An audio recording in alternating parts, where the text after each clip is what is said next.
Bonjour et bienvenue sur la chaîne de Green Spider. Donc c'est aujourd'hui dans cet endroit que l'on se retrouve pour faire en fait un petit retex concernant quelques produits.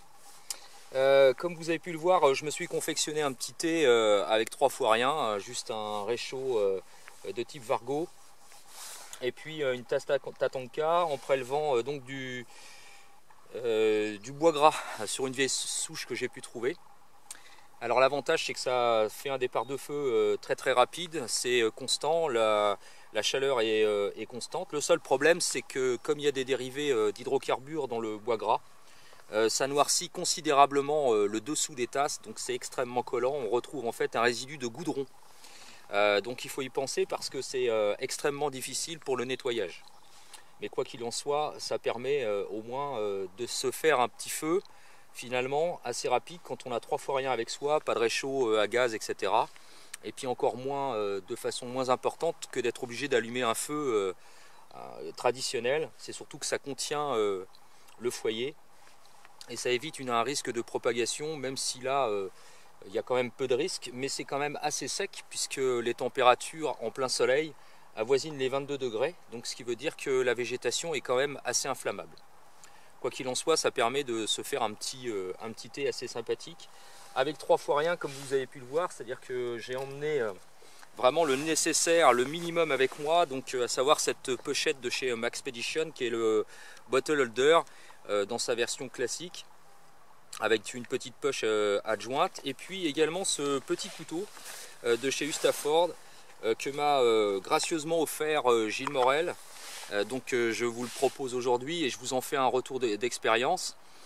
Donc c'est un couteau qui est au carbone 1095 si je ne m'abuse de souvenir. Donc c'est un couteau qui est extrêmement minimaliste, qui est avec 2 mm de dos de lame. On est sur une confection assez rustique, un peu plus que chez Mora. La lame est assez réduite, comme on peut le voir, et malgré tout, on arrive à faire quand même pas mal de choses, même s'il faut, comme on a pu le voir pour le bois gras, mais enfin c'est quand même quelque chose d'assez solide, être obligé de faire un petit peu de bâtonnage et puis un petit peu de travail. L'avantage de ça, c'est que ça s'affûte très facilement, c'est léger, ça tient très bien en main, parce qu'on a une garde sur le devant, donc on risque pas de se blesser les doigts. Comme le dos est à peine travaillé parce qu'on est pratiquement en brut de forge, ça permet le cas échéant, si jamais on a un fire steel, de pouvoir gratter puisque l'arête est vraiment saillante, donc ça permet justement de gratter. Et puis pourquoi pas, plutôt que d'utiliser le tranchant, on peut gratter éventuellement le bois pour en sortir quelques petits copeaux. La tenue en main est très bonne. Moi je l'ai utilisé dans plein de circonstances différentes, dans plein d'usages. C'est extrêmement léger. Alors l'étui est vraiment très minimaliste, on reste dans le même état d'esprit finalement que chez Mora. Donc on a un truc en plastique tout simple. L'avantage c'est qu'il y a un petit passant sur le dessus avec un clip, donc on peut le clipper sur du passant molle. Ce qui veut dire qu'on se confectionne comme ici un minimum et ça risque pas de partir. Ça tient très bien sur le bottle holder. Alors pour tous ceux qui se posaient un petit peu la question, c'est vraiment quand je suis tout seul, c'est-à-dire que j'emmène vraiment ça au minima. C'est vraiment uniquement pour moi, on est vraiment dans l'aspect minimaliste et puis vraiment individuel des choses. On n'est pas du tout sur un contexte avec plusieurs types de personnes différentes.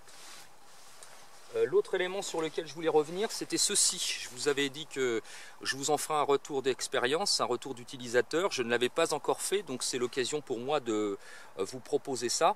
Donc c'est le Bandicoot de chez Direct Action ou Helicontex, je ne sais plus. Je crois que c'est parce qu'à chaque fois on a du mal à se souvenir. Je crois que c'est Direct Action. Bref, mais ça n'a pas vraiment d'importance parce que c'est quand même la société. Donc c'est la même société que Direct Action et puis Helicontex, c'est la même chose. C'est comme référence la même chose que Condor et Condor Elite. C'est-à-dire que Condor c'est plus, on va dire, de l'entrée de gamme. Là c'est pareil pour ce produit donc de chez Helicontex et Direct Action, donc c'est un petit peu au-dessus, et c'est la même chose pour Condor Elite. Quoi qu'il en soit, on est sur le coloris Camogrom et non pas multicam. Je vous avais expliqué la différence par rapport au niveau du coloris, mais enfin on est quasiment sur la même chose. L'avantage de ça, c'est qu'on peut le porter de manière différente, c'est-à-dire à la ceinture, comme je vous l'avais proposé sur la vidéo de présentation.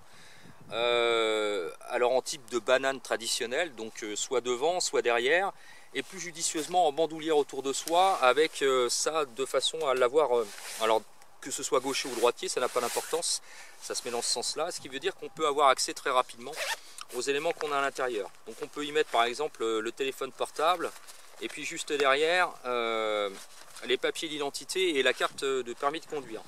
N'oubliez pas, ne partez jamais, quand vous êtes à plus forte raison seul en forêt, ne partez jamais sans vos papiers d'identité. C'est une règle absolument de sécurité, absolument indispensable.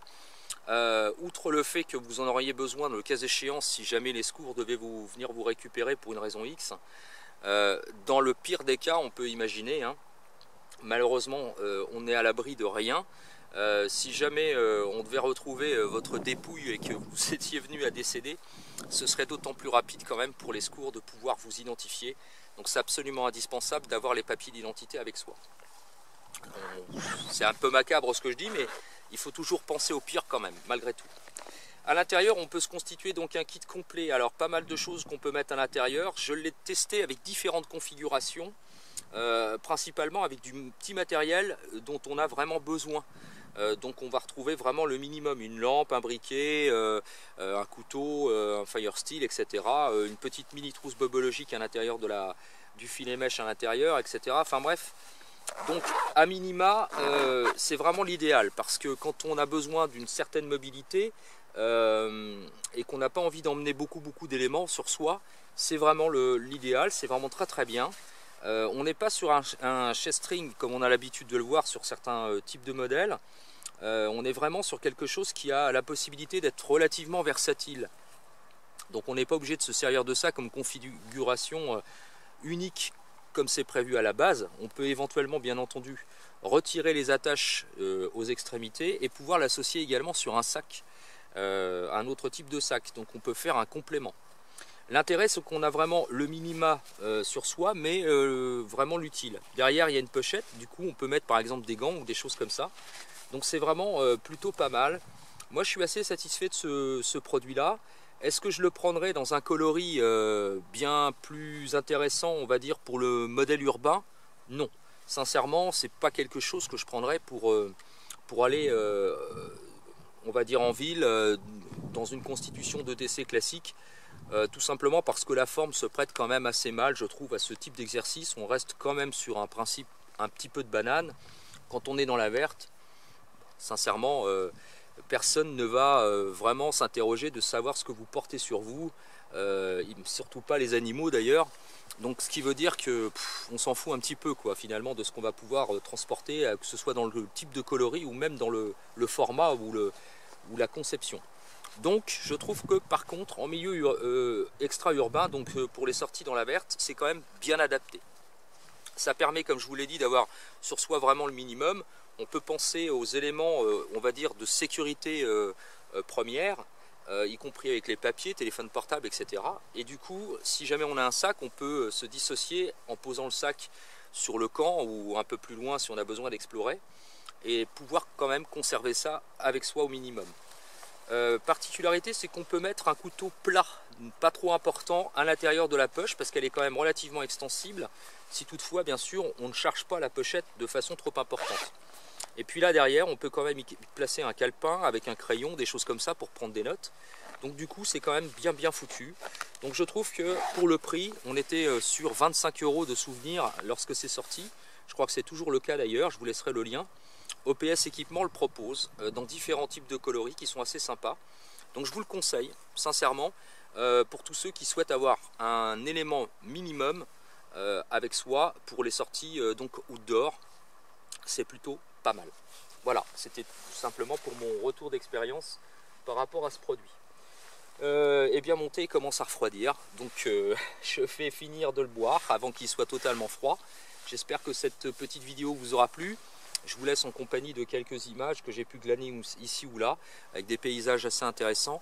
Ici, on est véritablement à l'extrême de la civilisation la plus proche, puisque je me trouve dans une parcelle qui est à 7 km de la première route possible ou du chemin forestier. Donc on est véritablement au cœur de la forêt et on est vraiment dans un endroit qui est extrêmement peu visité, d'autant qu'ici on était dans une parcelle qui a été mise en régénération, donc normalement c'est assez interdit de pouvoir y pénétrer. Sauf si on y fait très attention, bien entendu.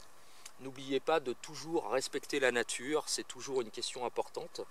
Je vous présente toujours beaucoup de matériel, mais vous savez que je suis attaché aussi aux sorties dans la verte et à la nature et surtout à l'environnement. Donc vous pouvez sortir, mais toujours dans une perspective de respect. Voilà, c'était juste le petit mot de la fin, le petit clin d'œil. Ne partez pas dans les excès, toujours restez vraiment dans le respect du lieu où vous vous trouvez. Voilà, si vous avez des questions et des commentaires, n'hésitez pas, c'est en bas que ça se passe ou par message privé. Je vous dis à très bientôt pour une prochaine vidéo et d'ici là, comme toujours, portez-vous bien et carpe diem. Salut!